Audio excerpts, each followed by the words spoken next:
Corporate লাইফে সবচেয়ে বড় বাস্তবতা হচ্ছে চাকরি এই বুঝি চলে গেল।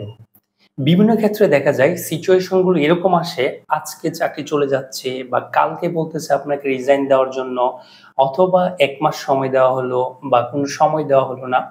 এই যে চাকরির একটা অস্থায়িত্ব, এইটা হচ্ছে সবচেয়ে বেশি সমস্যা হচ্ছে কর্পোরেট লাইফে। এর জন্য আমরা যারা সরকারি চাকরি করে সেক্ষেত্রে দেখা যায় ওনাদের চাকরির একটা গ্যারান্টি থাকে। চাকরিটা হুটহাট যায় না। কিন্তু কর্পোরেট লাইফে চাকরি চলে যাওয়া, এটা হচ্ছে সবচেয়ে বেশি একটা বাস্তবতা।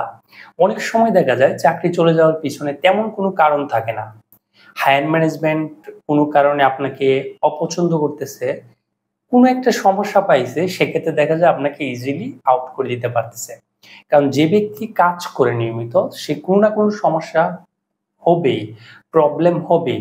এই প্রবলেমটাকে দেখা যায় বড় ইস্যু করে তার চাকরি চলে যাচ্ছে। আমরা যারা চাকরি করি সেক্ষেত্রে সবার একটা ফ্যামিলি থাকে, চারপাশে অনেক ডিপেন্ডেন্ট মানুষ থাকে। এটার উপর মাথায় নিয়েই প্রতিনিয়ত চাকরি করতে হয়, নিজের সর্বোচ্চ দিয়ে দেওয়ার চেষ্টা করা হয়। তারপরেও দেখা যায় বাস্তবতা এরকম হয়, কোম্পানি মনে করে যে আমাকে দিয়ে হচ্ছে না বা আমার থেকে বেটার ডিজার্ভ করে এই পরিমাণ স্যালারি দিয়ে।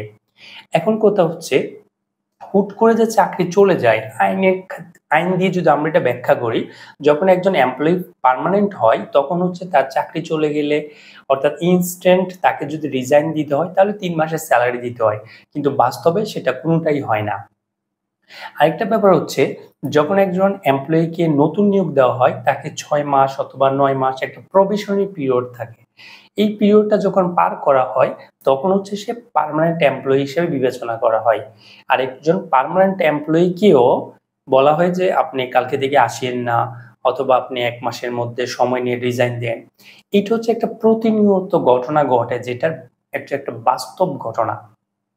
এখন যদি আমরা কোম্পানির আলোকে জিনিসটা ব্যাখ্যা করতে চাই, কোম্পানি হচ্ছে টাকা দেয়, সে চাইবে সর্বোচ্চ দিবে এরকম এমপ্লয়িকে রাখা। অনেক ক্ষেত্রে দেখা যায় একজন এমপ্লয়ি যখন লম্বা সময় ধরে প্রতিষ্ঠানে কাজ করে, তখন তার কাজের ধরনটা হচ্ছে সহজে হচ্ছে উনি কাজগুলো আন্ডারস্ট্যান্ডিং থাকে, স্বল্প সময়ে করতে পারে। এখন দেখা যায় সারাদিন উনাকে সেম কাজটা করতে হচ্ছে না। কাজটা এরকম ইফেক্টিভ ওয়েতে গোছানো হইছে যেটা অল্প সময়ে কাজটা করে ফেলতে পারে। সেটাও ম্যানেজমেন্টের চোখে দেখা হয় যে সারাদিন কাজ করে না বা বসে থাকে, তাকে দিয়ে হচ্ছে না। এরকম নানান ইস্যু হচ্ছে আমাদের সামনে চলে আসে।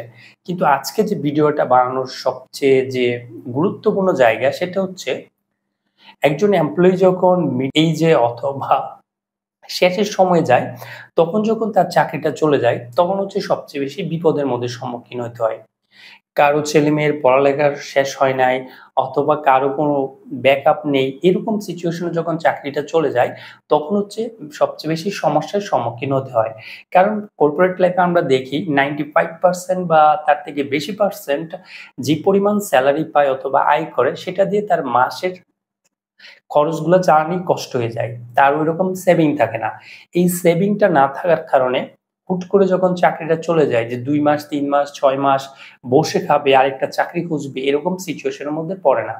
অনেক ক্ষেত্রে কোম্পানি এটাকে মানবিকভাবে বিবেচনা করে না। কারণ মানবিকভাবে বিবেচনা করার জায়গা কর্পোরেটের নাই, এটাও ঠিক। এখন হচ্ছে, আমরা যেহেতু অন্যের চাকরি করি, অন্যরা যতক্ষণ আমাদেরকে প্রয়োজন বোধ করবে ততক্ষণ রাখবে। যতক্ষণ মনে হবে যে আমাদের দিয়ে হচ্ছে না ততক্ষণ রাখবে না। এইটা হচ্ছে একটা সত্য ঘটনা। এখন আমরা যারা কর্পোরেটে আছি ওনাদের হচ্ছে কিছু রেসপন্সিবিলিটি থাকে। যেমন সবার আগে যেটা দরকার, ওনাদের এটলিস্ট সবার ১ টা ২ টা অথবা ৩ টা সোর্স এর ইনকাম দরকার। যেমন আমার গলির ভিতরে যখন আমি ঢুকি, একজন ফার্মেসিওয়ালা, ওনাকে জিজ্ঞেস করা হলো করি যে, "সারাদিন আপনার দোকান বন্ধ থাকে, সন্ধ্যার পর দোকানটা কিভাবে খোলেন?" তো উনি বলল, "ভাই ফুল টাইম একটা জব করি সারাদিন, জবটা শেষে সন্ধ্যার পর হচ্ছে এই দোকানটা অর্থাৎ ফার্মেসি শুরু করি।" তো আমি বললাম, "কিরকম ইনকাম থাকে?" উনি বলল, "মাসে সব খরচ বাদ দিয়ে ফার্মেসি থেকে ৩০-৪০ হাজার টাকা ইনকাম করতে পারে।" ওই লোকের যদি হুট করে চাকরিটা চলে যায়, সেক্ষেত্রে দেখা যায় উনার কোনো সমস্যাই হবে না। ফুল সময় সে ফার্মেসিতে দিতে পারবে, আরো বেশি ইনকাম করতে পারবে, অর্থাৎ জীবনটা সারভাইভ করতে পারবে। কিন্তু ধরেন আরেকজন ব্যক্তি, উনার শুধু একটাই সোর্স অফ ইনকাম, সেটা হচ্ছে সেলারি। হুট করে যখন চাকরিটা চলে গেল, তখন দেখা যায় ওনার স্যালারিটাও বন্ধ হয়ে গেল, ওনার ফ্যামিলি চালানোর জন্য সবচেয়ে বেশি ডিফিকাল্টি ফেস করতে হবে। এটা অবশ্যই আমরা মুসলিম হিসেবে যেটা সবার আগে মাথায় রাখি, জীবিকার মালিক হচ্ছে আল্লাহ, উপর থেকে হচ্ছে জীবিকা আসে, কিন্তু আমাদের চেষ্টাটা থাকতে হয়।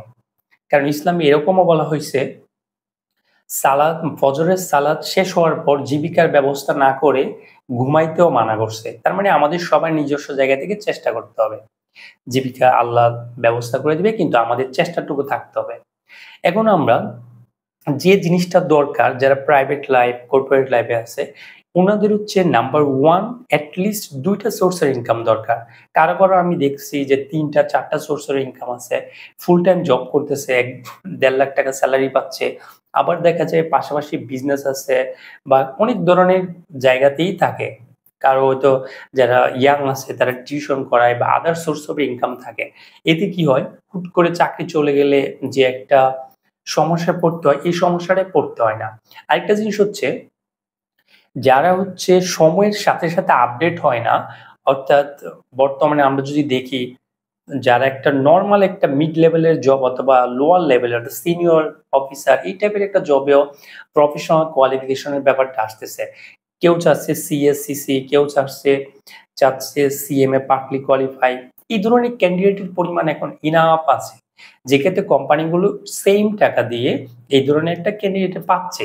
সেক্ষেত্রে যারা অনেক আগে এরিয়াতে জয়েন করেছে কিন্তু ডে বাই ডে নিজেদেরকে আপডেট করতেছে না, ওনাদের যে সমস্যা হয় একটাই, এই যে গিয়ে ওনারা এই ইয়াংদের সাথে প্রতিযোগিতা করে পারে না। যখন দেখা গেল যে প্রতিষ্ঠান চিন্তা করলো ওনাকে 50,000 টাকা দিয়ে যে এফোর্টটা পাচ্ছি, আমি একজন 30,000 অথবা 25,000 টাকা দিয়ে একটা ছেলে নিতে পারি, সে তার থেকে বেশি কাজ করবে। তখন দেখা যায় কোম্পানি কস্ট রিডাকশন প্রসিডিউর অনুসারে কোম্পানির দিকে ঠিক আছে। এখন আমাদের একটা সমস্যা হয়ে যায়, ডে বাই ডে আমাদের যে আপডেট করার কথা, এই আপডেটের জায়গাটা থেকে আমরা সরে আসি। এই সরে আসার কারণে সবচেয়ে বেশি সমস্যার সম্মুখীন হতে হয়। কেউ কেউ দেখা যাচ্ছে, স্পেশালি যারা প্রফেশনাল অ্যাকাউন্টেন্ট বা প্রফেশনাল ডিগ্রি আছে, ওনাদের এজ বা বয়স যত বাড়তেছে, ওনাদের দক্ষতা এক্সপিরিয়েন্স সবগুলো অনেক লেভেলের বাড়তেছে। ওনাদের জায়গায় যাই বিভিন্ন সোর্সের ইনকামের ব্যবস্থা আছে, যাতে একটা সোর্স বন্ধ হইলেও আরেকটা সোর্স থেকে ওনারা করতে পারে। কেউ প্রাইভেট প্র্যাকটিস করে, কেউ ব্যাড ট্যাক্স নিয়ে আসে, কেউ কনসালটেন্সি বিভিন্ন ধরনের কাজ করতে পারে। আবার কেউ টাকা জমায়া পাশাপাশি বিভিন্ন ধরনের বিজনেস দাঁড় করাইছে বা অনেক ধরনের ইস্যু। এখন যেটা ভিডিওটি বানানোর মূল যে উদ্দেশ্য, নাম্বার ওয়ান, যারা কর্পোরেটে আমরা আছি, অবশ্যই আমাদের চেষ্টা করতে হবে 2টা অথবা 3টা সোর্সের ইনকাম বের করা, তৈরি করা, যাতে একটা অফ হইলে আরেকটা দিয়ে শুরু করা যেতে পারে। কারণ কোম্পানি আমাকে রাখবে কি রাখবে না, এটা কোম্পানির উপর নির্ভর করে।